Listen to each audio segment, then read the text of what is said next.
함께 이 시간 옆에 분 바라보면서 좀 이렇게 인사 나누도록 하겠습니다. 하나님께서 조이풀 교회를 사랑하십니다.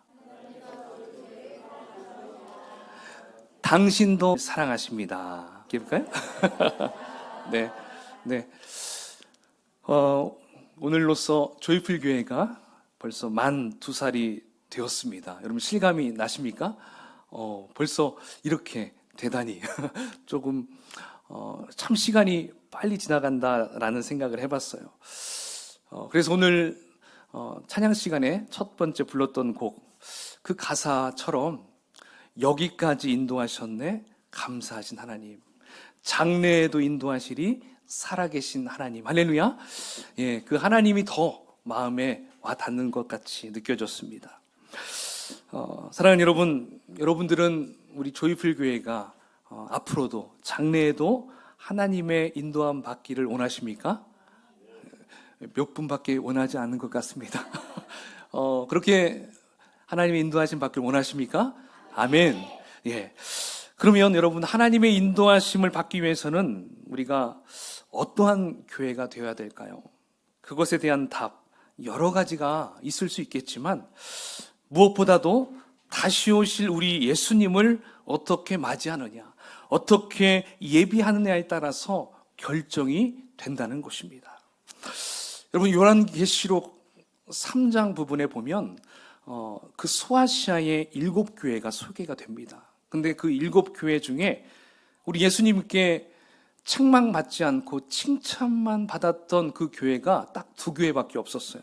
서머나 교회와 빌라델비아 교회, 이 2개 교회였어요. 그러니까 여러분, 이 땅에서도 참 많은 교회가 있어요. 그러나 교회라고 해서 모든 교회가 하나님의 뜻대로 되어가지 않음을 우리가 보게 되죠. 왜 그럴까요? 예, 앞으로 나아가지 않기 때문에 그래요. 하나님의 나라는 전진입니다. 할렐루야. 예, 멈추면 그건 멈춘 게 아니라 퇴보예요. 뒤로 계속적으로 밀려나는 것입니다. 그렇다면 여러분, 우리는 무엇을 위해 앞으로 나아가야 될까요? 그것은 이 시대, 특별히 종말의 시대를 살아가는 우리가 깨어야 합니다. 그리고 주님 오실 길을 예비해야 한다는 것입니다. 그래서 저는 오늘 설교 제목 뭐라고 잡은 줄 아십니까? 함께 읽어볼까요? 시작. 주님 오실 길을 예비하는 교회. 예, 이렇게 제목을 잡아봤어요. 그 길을 예비하는 방법 중에 한 가지, 바로 주님 오실 날이 가까워질수록 어떠한 일들, 또 어떠한 징조가 일어나는지 우리는 잘 알아야 합니다. 모르면 그냥 당해요. 알고 대비를 해야 되겠죠. 그래서 우리는 지난 시간에 첫 번째 징조, 미혹하는 자들이 많아지니까 주의해야 된다, 이 부분을 지난 시간에 함께 말씀을 나누었습니다. 자, 이제 오늘 본문에서 또 이제 주님은 다른 징조들을 또 말씀해 주고 있습니다. 자, 그 첫 번째가 7절에 나오는데요. 우리 7절을 같이 한번 읽어보겠습니다. 자, 시작. 난리와 난리의 소문을 들을 때에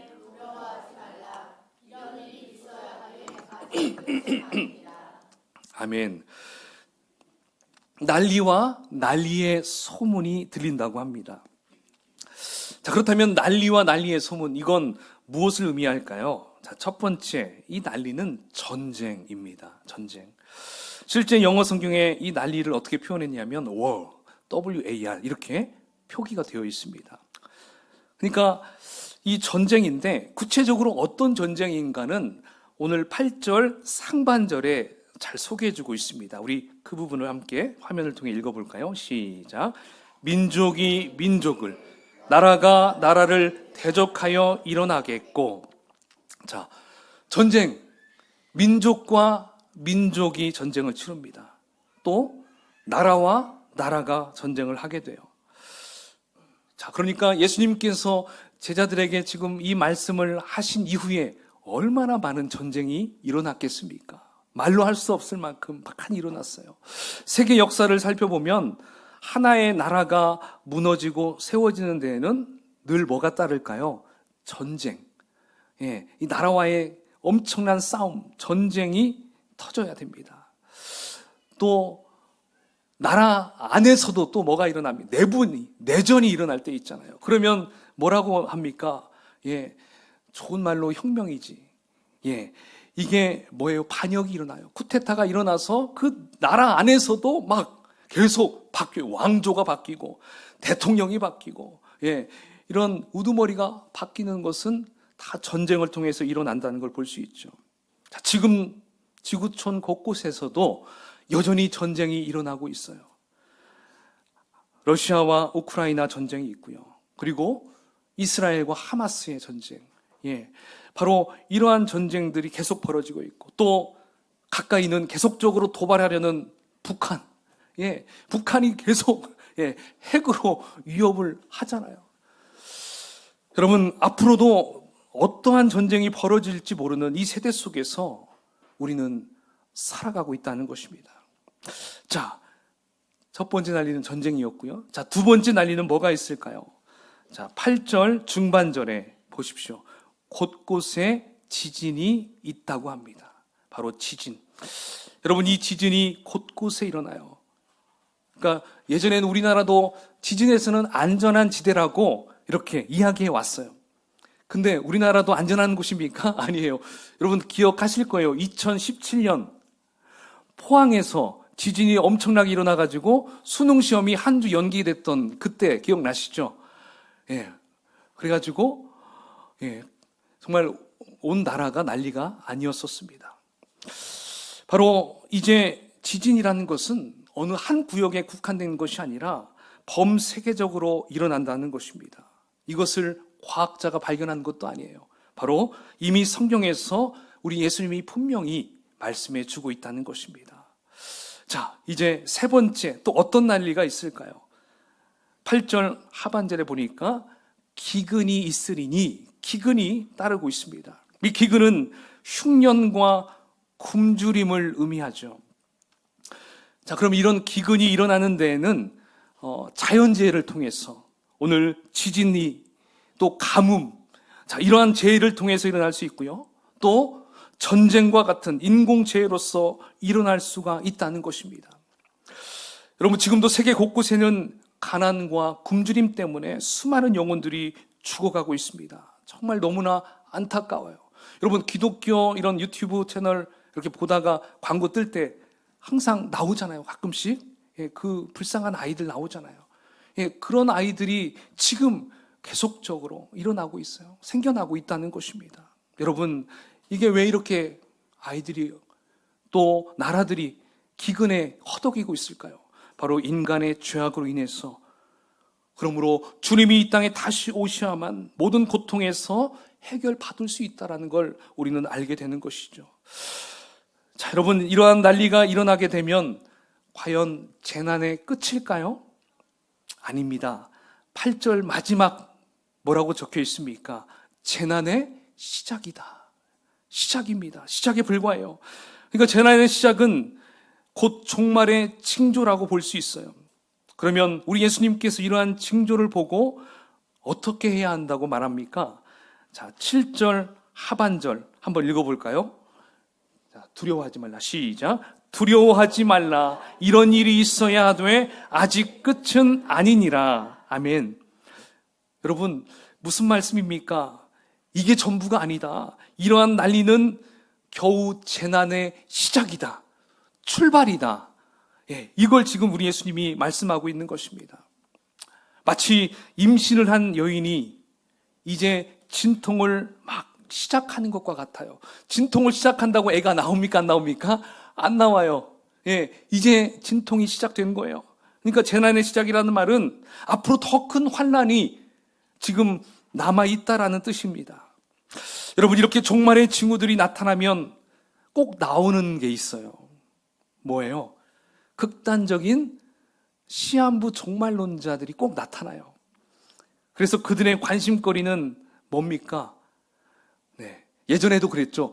1992년 10월 28일 예수님이 재림하실 때, 이 다미선교회 그때 한창 막 그렇게 떠돌았어요. 그때는 정말 진짜인 줄 알고 사람들이 막 진짜인 줄 알고 막 그날 어떤 분들은 그 자기 부인이 교회를 잘 다니는 분이 있으면 이렇게 아내 잘 때 그 발 이렇게 끈으로 묶어가지고 아내 올라갈 때 나도 같이 따라가려고 했던 그런 사람들도 있고요. 흰 옷을 갈아입고 막 산속으로 들어가서 막 기도하는 그런 사람들이 엄청나게 많이 있었어요.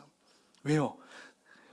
그 시간과 때가 너무나 알고 싶으니까 그래요. 그러니까 사람들의 심리가 알고 싶기 때문에 그러한 잘못된 종말론자들이 그 시간을 막 계산해가지고 자기 나름대로 계산해서 야, 이때 앞으로 올 것이야. 이렇게 해서 허황된 것들을 이야기하는 걸 볼 수가 있습니다. 여러분, 물론 때, 시간 중요합니다. 알면 좋을 수 있어요. 근데 더 중요한 건 뭐예요? 하나님은 그 때를 알려주셨습니까? 안 알려주셨습니까? 안 알려주셨습니다. 알려주지 않은 이유가 뭘까요? 모르는 게 더 유익하기 때문에, 우리에게 더 모르는 게 더 좋기 때문에 말씀하지 않으신 것입니다. 자, 그렇다면 우리는 무엇을 해야 될까요? 시간과 때를 알려고 하는 것이 아니라 우리는 종말을 준비하는 우리의 태도가 중요합니다. 우리의 자세. 그러니까 우리의 일상 속에서의 신앙이 더 중요하다는 것입니다. 그래서 종말을 늘 우리가 의식하며 살되 주어진 오늘의 최선을 다하면 되는 것입니다. 그래서 C.S. 루이스는 이런 표현을 했어요. 종말에 대한 두려움이 아니라 종말을 늘 의식하며 살아가야 한다. 여러분 동의가 되십니까? 아멘이시죠? 그래서 이 마지막 시대에 신앙을 아주 건강하게 해주고 또 신앙이 세속화되지 않도록 잡아주는 것이 그게 바로 종말 의식입니다. 분명히 종말은 오기 때문에 우리는 종말을 염두에 두고 살아가되 하루하루는 그날 하루에 주어진 나의 그 시간은 최선을 다해 살아가는 것, 이것이죠.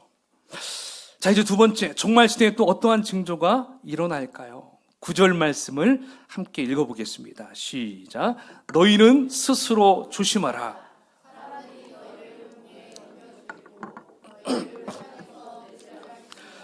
나로 말미암아 너희가 권력자들과 임금들 앞에 서리니 이는 그들에게 증거가 되려 함이라. 아멘. 자, 이건 무슨 의미냐면 바로 기독교인들이 박해를 받을 것이라는 이야기입니다. 종말의 때에는 이렇게 기독교에 대한 적대적인 분위기가 강화될 것이다, 이걸 얘기하고 있어요.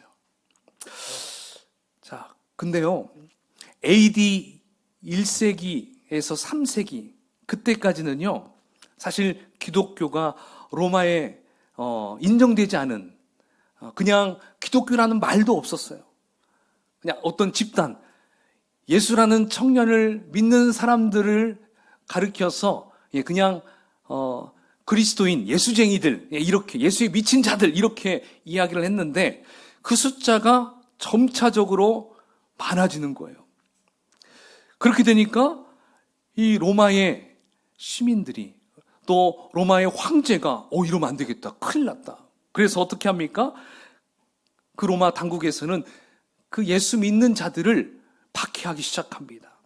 어떻게 박해하느냐면 예수 믿는 자들은 혐오주의자다, 이렇게 뭔가를 씌워가지고 이야기를 해요. 왜 여러분은 혐오주의자라고 얘기하냐면 우리가 성찬식 할 때 제가 보통 뭐라고 합니까? 주님의 살과 주님의 피를 우리가 먹고 마십시다 하면은 우리는 굉장히 거룩하게 들리는데 세상 사람들은 식인종 아니야? 뭐 이렇게 얘기를 할 정도로 실제 그렇게 기독교인들을 그렇게 막 이상한 집단으로 만들어 버렸습니다. 그렇게 해가지고 기독교인들 혐오급으로 몰아가게 해서 사회적으로 적대적인 분위기로 만들어 갔다는 것입니다. 그래서 이때의 박해는 어떤 직장이나 이웃에게 어려움을 당하는 정도가 아니라 국가적인 핍박, 권력자에 의한 박해였어요. 그래서 공개적인 처형, 각종 고문을 했던 것이었습니다. 그래서 사자의 밥으로 가기도 했고요. 그리고 길거리 어둡잖아요. 가로등으로 사람을 태워서 그 사람 기름으로 그렇게 태웠다는 것이었어요. 실제적으로 그렇게 기독교인들이 엄청난 박해를 받았습니다. 자, 그렇게 되니까 지상에 있었던 기독교인들이 어디로 들어가야 될까요? 지하로 내려가요. 그래서 생겨난 것이 뭐예요? 카타콤. 지하에서 아예 사람이 지하에서 평생을 살아요. 기독교인, 예수 믿는 자들은 그래서 지하 안에서 완전히 미로처럼 막 연결되어 있어요. 저도 아직 가보진 않았지만 갔다 오신 분들이 거기 잘못 들어가면 길을 잃는다고 얘기할 정도로 복잡하대요. 그러니까 거기 안에서 평생을 살고 하나님을 찬양하고 예비하면서 거기서 생을 마감했다라고 합니다. 그리고 로마의 신분이지만 고위공직자이지만 그 사람이 그리스도인이라는 것이 발각이 되면 그 사람의 직위와 모든 특권까지 다 빼앗겨버려서 노예 신분으로 전락하게 됐다는 것도 이야기합니다. 여러분, 이러한 핍박을 받는 나라 현재 없을까요? 있을까요? 있어요. 예, 가까이 있는 저 북한에도 지하교회에 많은 크리스찬들이 있습니다. 거기에서 숨 죽여가면서 찬양도 이렇게 소리를 내서 못 불러요. 그냥 읊조립니다. 살아계신 하나님, 감사하신 하나님. 그냥 이렇게 읊조리면서 해야 돼요. 기도도 통성 기도도 못해요. 그냥 가만 이야기해야 돼요. 걸리면 감옥, 탄광, 사형 막 이런 어려움이 처해져 있다는 것입니다. 또한 무슬림 지역도 마찬가지예요. 예수 믿는다는 것 때문에 순교를 당하는 많은 우리 크리스찬들이 있다는 것입니다. 사랑하는 여러분, 우리가 지금은 예수님을 편하게 믿고 있지만 앞으로 무슨 일이 벌어질지는 아무도 모른다는 것입니다. 예수 믿는다는 것이 결코 만만치 않을 날이 곧 다가올 수 있다는 거예요. 그걸 바로 성경에서 말씀해 주고 있습니다. 그러므로 마지막 시대가 가까울수록 신앙을 지키는 것이 쉽지 않아요. 우리에게도 어떤 시련과 박해, 죽음이 놓여 있을 때가 가까이 올 수 있다는 것입니다. 신앙을 포기하게 만들려는 그러한 박해가 우리에게도 다가올 수 있다는 것이죠. 자, 여러분, 신앙을 이렇게 지키기가 어렵게 되면 많은 사람들이 어떻게 될까요? 믿음을 저버릴 수가 있다는 것이죠. 그러니까 마지막 시대 우리에게 다가오는 이 고난과 핍박을 통해서 무엇을 알 수 있을까요? 아, 이 사람이 진짜 믿음의 소유자구나. 이 사람이 가짜 믿음을 가지고 있는 자구나. 이것을 뚜렷하게 구별할 수 있어요. 지금은 잘 모르죠. 다 교회 나오니까 다 믿음 좋고 신앙 좋은 줄 알죠. 그러나 마지막 때에 그걸 분간하신다는 거예요. 마치 여러분 쌀 예전에 키로 이렇게 탁탁 할 때 알곡과 쭉정이 가르는 거 아시잖아요. 키질하면서 바람 불 때 알곡은 그대로 떨어지고 쭉정이 가라지는 다 날아가 버리듯이 여러분 마지막 주님이 오실 때 그러한 일들이 우리 앞에 펼쳐진다는 것을 알아야 한다는 것이죠. 자, 여러분, 기독교인들이 이렇게 핍박을 받는가 하면 또 다른 징조가 나오는데요. 자, 12절을 한번 읽어볼까요? 시작. 형제가 형제를, 아버지가 자식을 죽는 데에 내주며 자식들이 부모를 대적하여, 이번에는 가정 안에서 일어납니다. 그러니까 가정이 가정답지가 않아요. 우리가 생각할 때는 가정은 어떤 곳이어야 될까요? 가족들이 머물 수 있는 곳, 숨 쉴 수 있는 곳, 그리고 다 내 편인 우리 공동체. 그렇죠? 우리 가족들은 다 여러분들 편이죠? 맞죠? 예. 여러분 대적하는 부모님 있습니까? 없죠? 예, 잘못해도 내 새끼. 예. 우리 부모님도 얼마나 좋으신 분입니까? 다 그렇게 가정은 서로가 인정해주고 좀 허물도 덮어주는 그러한 공간이 가족이잖아요. 가정이고요. 그러니까 보호받을 마지막 보루의 장소가 가정입니다. 그런데 마지막이 가까이 올수록 무슨 일이 벌어집니까? 형제지간에, 자매지간에, 남매지간에 서로 대적하게 됩니다. 자식과 부모마저 서로 대적하게 된다는 것입니다. 이것이 돈 문제, 재산 문제 때문일 수도 있겠지만 마지막 때에는 믿음이 있고 없고 신앙이 있고 없고에 따라서 일어나는 현상이라는 것입니다. 사실 가정 안에서 일어나는 충돌은 다른 어떤 박해보다 더욱 잔인하고 솔직히 더 고통스러운 거죠.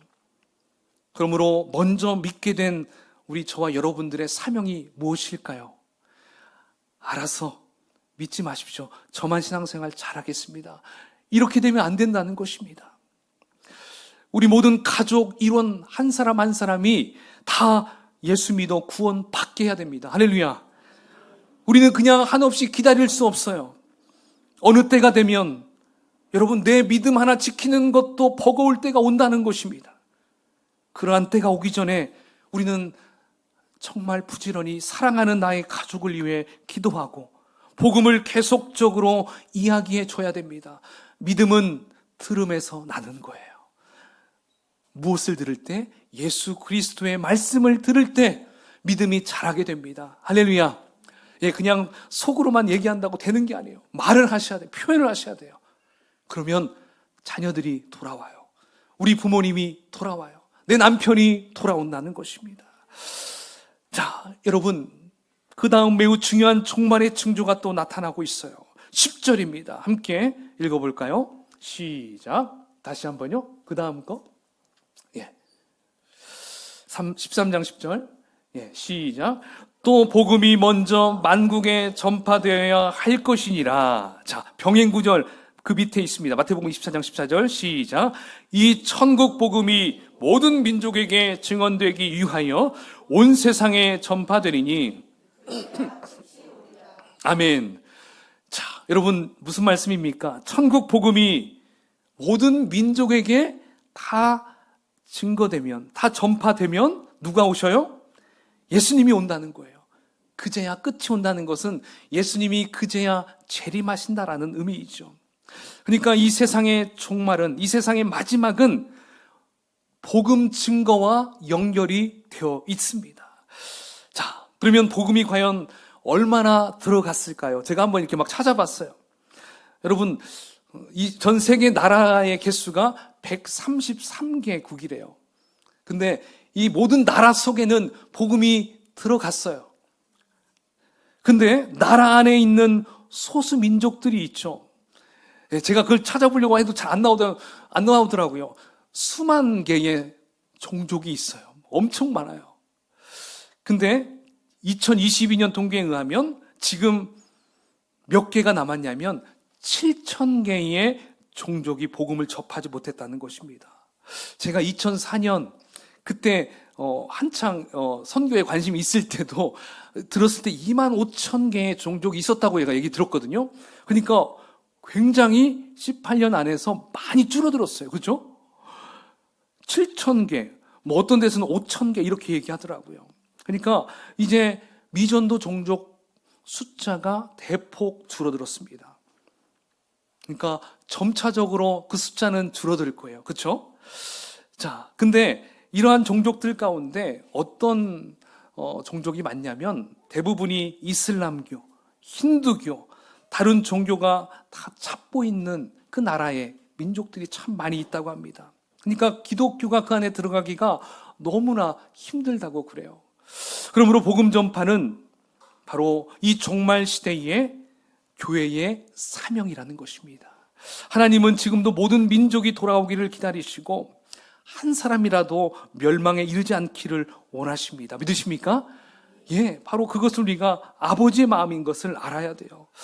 자, 이제부터는 우리가 종말하면 힘든 거, 그냥 박해받는 거, 어떤 이러한 것으로 생각하는 것보다 좀 인식을 바꿔야 될 때입니다. 그것은 뭘까요? 내가 이제 진짜 복음을 증거해야 될 때구나. 예.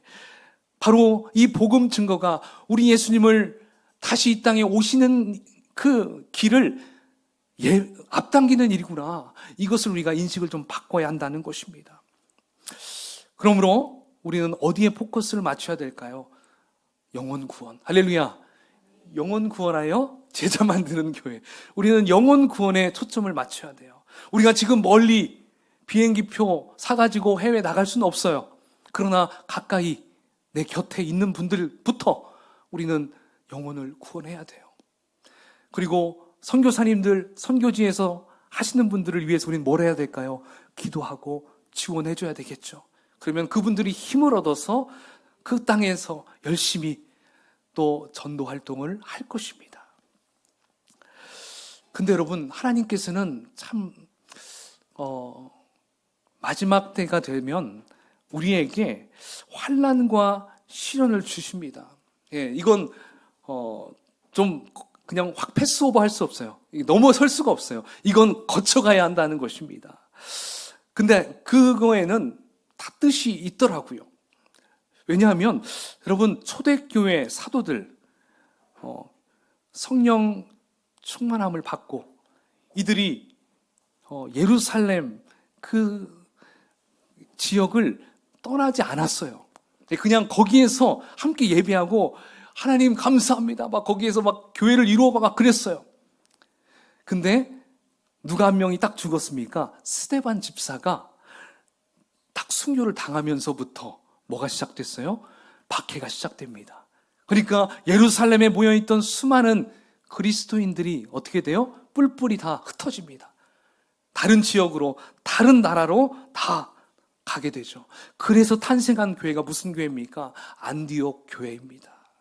박해를 통해서 하나님은 이 복음이 이방 민족들에게 증거되게 하셨다는 것을 우리는 알 수가 있어요. 그러니까 마지막 시대에 교회와 성도에게 이 박해를 가져다 주는 이유가 있다는 것입니다. 그것은 뭐예요? 우리가 교회 안에만 머물러 있지 말라는 것입니다. 그래서 코로나19 때 여러분 어땠습니까? 교회 안으로 들어오기 힘들었습니까? 쉬웠습니까? 힘들었어요. 막 숫자도 제한했잖아요. 때로는 12명, 때로는 아무도 오면 안 된다라고 그렇게 어려움을 주었습니다. 근데 그때는 교회 탄압이다, 박해다 이렇게만 생각했는데 여기에서도 우리가 건질 것이 있었어요. 유익한 부분도 있었어요. 이걸 통해서 교회가 정화가 되었어요. 그리고 우리의 믿음을 점검할 수가 있었어요. 또 예배당 안에서만 교제하려던 우리를 흐트러져서 우리가 각 어디예요? 가정에서 예배하다가 예배할 때 믿지 않는 분도 어쩔 수 없이 그냥 같이 볼 때가 있어요. 그러면서 그걸 통해서 교회가 이런 곳이구나. 하나님의 말씀이 이런 거야. 자연스럽게 믿어지는 분들도 있고요. 직장 안에서도 그 안에서도 예수님을 또 거기서 만나는 분들도 있었어요. 바로 선교적 교회의 사명을 감당할 수 있도록 했다라는 것입니다. 자, 그러면 마지막으로 다가오는 이 종말의 때에 우리는 어떻게 해야 할까요? 자, 13절입니다. 함께 읽어볼까요? 시작. 또 너희가 내 이름으로 말미암아 다시요. 시작. 또 너희가 내 이름으로 말미암아 모든 사람에게 미움을 받을 것이나 끝까지 견디는 자는 구원을 받으리라. 아멘. 자, 구원 받으려면 어떻게 하라고 합니까? 끝까지 견디라고 해요. 그러니까 끝까지 견디라고 한다는 것은 끝까지 견디지 못하는 자도 생긴다는 것을 의미하는 거예요. 그러므로 끝이 좋아야 됩니다. 끝까지 견디려면 분명히 우리는 대가지불이 필요해요. 그래서 그 대가지불은 우리는 고난, 시련, 환난, 유혹, 때로는 생명의 유혹 이런 것들도 우리는 받을 수 있다는 것입니다. 바로 이것을 견뎌야 되는 거예요. 이것을 뚫고 가야 한다는 것입니다. 그러므로 우리는 인내가 필요해요. 자, 인내 다음에 뭐가 생깁니까? 소망이 생기거든요. 사실 근데 이러한 인내, 견디는 거, 고난을 통과하는 거 우리 힘으로 감당할 수 있을까요? 없을까요? 감당하기 어려워요. 그렇죠? 저는 가끔씩 치과 진료를 받을 때 마취하지 않고 이렇게 갉아내는 거 있잖아요. 그때 그 고통을 생각하면 만약에 나중에 예수님 믿을래 안 믿을래 하면 이걸로 나를 고문하면 내가 어떻게 얘기할 수 있을까? 막 그런 생각도 해봐요. 손톱에 막 가시를 두면서 너 믿을래 안 믿을래? 이런 생각도 해봤어요. 왜? 이건 내가 정말 이건 어떻게 하지? 이런 생각도 해봤어요. 막 거룩하게 이렇게 아니라 정말 그 아무것도 아닌 것으로 나를 고통을 주면 어떻게 할까? 근데 여러분, 마지막 때가 되면 우리에게 어떠한 고난과 또 어떠한 힘든 일을 내게 맞닥뜨릴 때 그 일을 이길 수 있도록 도와주는 분이 있다는 것입니다. 그게 누구일까요? 오늘 본문에 나오고 있어요. 11절입니다. 함께 읽어볼까요? 시작. 사람들이 너희를 끌어다가 넘겨줄 때에 무슨 말을 할까 미리 염려하지 말고 무엇이든지 그때에 너희에게 주시는 그 말을 하라. 말하는 이는 너희가 아니요 성령이시니라. 아멘. 여러분, 우리가 마지막 때에 정말 우리에게 말도 안 같지 않은 말로 막 우리를 어렵게 하고 박해할 때 우리 예수님도 십자가 앞에서 얼마나 많은 조롱과 힐난을 받았습니까? 그때 우리도 마지막 되면 그러한 고난을 당할 수 있다는 거예요. 근데 그때 우리가 무슨 말을 할까? 어떻게 하지? 나는 지혜도 없고 아는 것도 없는데 걱정하지 마세요. 성령께서 우리에게 할 말을 얘기해 준다고 약속하셨다는 것입니다.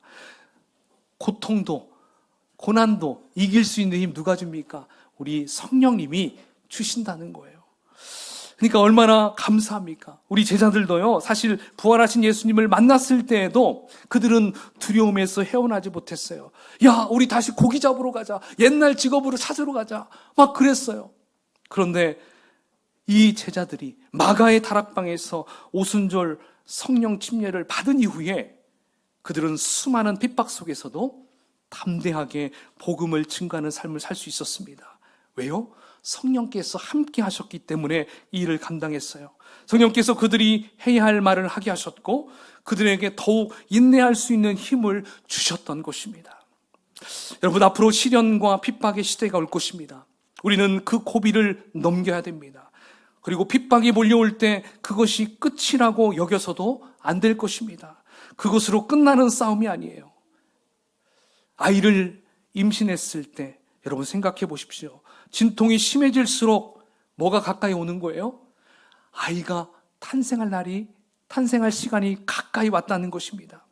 마지막 고통의 순간에는 나는 이제 죽었구나 생각할 때 응예 아이가 태어나는 것이잖아요. 새로운 생명이 태어납니다. 그 기쁨은 말로 표현할 수 없어요. 모든 고통이 다 잃어버릴 정도로 아이를 보면서 얼마나 기뻐합니까? 그 엄청난 고통이 다 사라져요. 그래서 엄마는 2, 3년 후에 또 둘째를 낳을 수가 있게 되잖아요. 고통을 다 고통을 기억한다면 어떻게 아이를 또 낳을 수 있겠습니까? 여러분, 믿음의 길도 마찬가지예요. 믿음의 길도 마지막으로 갈수록 뭐가 커지겠어요? 고통이 커집니다. 견디기 어렵고 죽을 맛입니다. 그러나 우리는 더 견뎌야 됩니다. 왜요? 이것은 끝이 다가오는 신호이기 때문에 그래요. 그러므로 지금 어떤 형태로든 여러분 가운데 고통이 있습니까? 시련이 있습니까? 오히려 하나님께 감사하시기 바랍니다. 내가 지금 하나님께 속한 자로서 내가 지금 믿음의 길을 제대로 걷고 있구나. 이것을 확신하는 증거라는 것이죠. 여러분, 마지막 날 환난이 강력해질수록 구원의 완성은 우리 주님이 오실 날은 더 가까이 왔다라는 증거라는 것입니다. 그때 맛볼 기쁨은 우리가 상상할 수도 없는 정말 상상 그 이상의 기쁨이 우리에게 다가온다는 것입니다. 그러므로 우리는 마지막 시대에 어떻게 해야 됩니까? 첫 번째, 좋은 공동체 안에 속해 있어야 돼요. 나 혼자 신앙생활 잘하려고 욕심 부리지 마세요. 공동체 안에 좋은 교회를 만나서 그 안에서 함께 생활해야 돼요. 그리고 좋은 목장 안에서 함께 교제하며 말씀 가운데 나아가야 돼요. 자, 두 번째는 또 개인의 신앙도 잘 확인하면서 가야 돼요. 결국 하나님 앞에는 하나님과 나 1대1로 서는 거예요. 심판은 그렇게 받아요. 자, 조이풀교회 성도들 다 일로 오세요. 자, 여기 전부 다 천국. 이게 아니에요. 한 사람 한 사람 독대하면서 너는 상급, 너는 왜 그렇게 살았니? 예, 그렇게 하나님은 우리에게 말씀하신다는 것입니다. 그러니까 나의 개인적인 신앙도 잘 지켜야 돼요. 잘 점검해야 된다는 것이죠. 그리고 마지막 세 번째, 깨어 있어야 합니다. 깨어 있어야 돼요. 여러분, 기도하는 것이 중요한 것이 아니고 깨어 기도해야 됩니다. 할렐루야. 예배 참여하는 것이 중요한 것이 아니라 깨어서 예배해야 돼요. 자리에 앉아서 있는 것보다 깨어서 주님 앞에 나아가는 것, 영적으로 깨어있는 상태가 중요하다는 것이죠. 이러한 자가 바로 종말 의식을 가지고 하루하루를 살아가는 사람인 것입니다. 사랑하는 조이풀 성도 여러분, 이제 말씀을 마무리하겠습니다. 어쩌면 우리는 죽음을 경험하지 않고 그냥 이렇게 살아있을 때 다시 오실 예수님을 맞이할 수 있습니다. 여러분 그렇게 되길 원하십니까? 예, 전 원하는데요. 예, 죽지 않고 예수님이 오심을 맞이하는 거 얼마나 감격이겠습니까? 그러나 재림하시는 예수님을 만날 때까지 우리는 이 땅에서 거쳐가야 할 일들이 놓여 있다는 거예요. 그냥 편안하게 내가 하고 싶은 것 할 수 없는 날이 온다는 거예요. 난리와 난리의 소문이 일어나고요. 곳곳에 지진이 일어나고 기근이 일어납니다. 지금도 일어나고 있잖아요. 그렇다고 우리는 이러한 것들 때문에 두려워해야 될까요? 두려워하지 말아야 될까요? 두려워하지 말아야 됩니다. 왜냐하면 하나님께서 저와 여러분을 보호하시기 때문입니다. 믿으십니까? 예, 이제 마지막 이 시대 가운데 우리가 할 것은 이거예요. 종말 의식을 가지고 이미 승리하시고 다시 오실 예수 그리스도를 사랑하는 나의 가족들과 나의 VIP 또 온 열방의 잃어버린 영혼들을 위해 기도하고요. 예수 믿게 하는 것이 바로 우리의 사명이라는 것입니다. 이것이 바로 우리 조이풀 교회가 앞으로 나아가야 될 진정한 목적이고 또 사명인 줄로 믿습니다. 아멘. 자, 이 시간 우리 함께 같이 시간 함께 나눈 말씀 가지고 잠깐 기도하는 시간 갖도록 하겠습니다.